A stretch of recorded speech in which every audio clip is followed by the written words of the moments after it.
Pontiac's Rebellion. Chief Pontiac was a member of the Ottawa tribe that inhabited the eastern half of Michigan and parts of Ohio and Ontario in the mid-18th century. He led the rebellion, also known as Pontiac's Uprising or Pontiac's War, that lasted 3 years, from 1763 to 1766. The war was between the Indians and the British and took place in the Ohio River Valley along the Appalachian Mountains. In the 1700s, the Europeans brought with them the system of colonialism, primarily to generate income. This encompassed the policy and practice of a power in extending control over weaker peoples or areas. This caused major conflicts in the 1700s. Pontiac saw the British as a threat because they failed to stop white settlers from moving onto the Native American people's land. When news of the rebellion reached London, King George III signed the Royal Proclamation of 1763 on October 7th.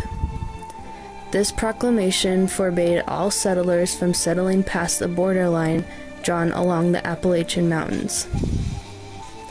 Even though this proclamation was in place, Pontiac, as well as many other tribes, was angry because the British were continuing to permit white settlement on their territory, which made them view the British with great mistrust. With time, the British stopped the exchange of gift-giving, and that also insulted the Indians. Because of this, distrust and hostilities grew between the Indians of the region and the British.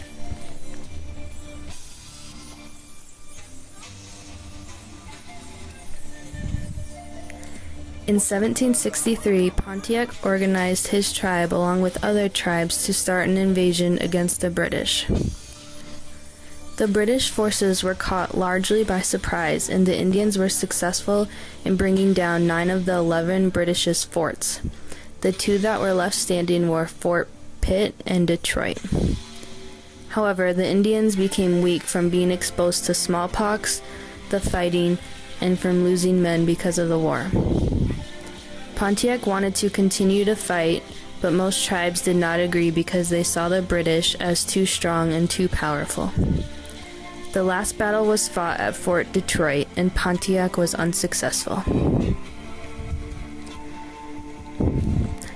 The rebellion ended in defeat for the Indians.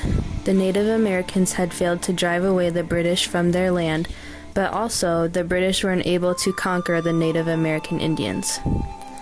Although he was not successful in driving out the British, Pontiac is still remembered for his courageous attempt. This war was significant because it was the first between European settlers and American Indians, where the Indians had united broadly across tribal lines.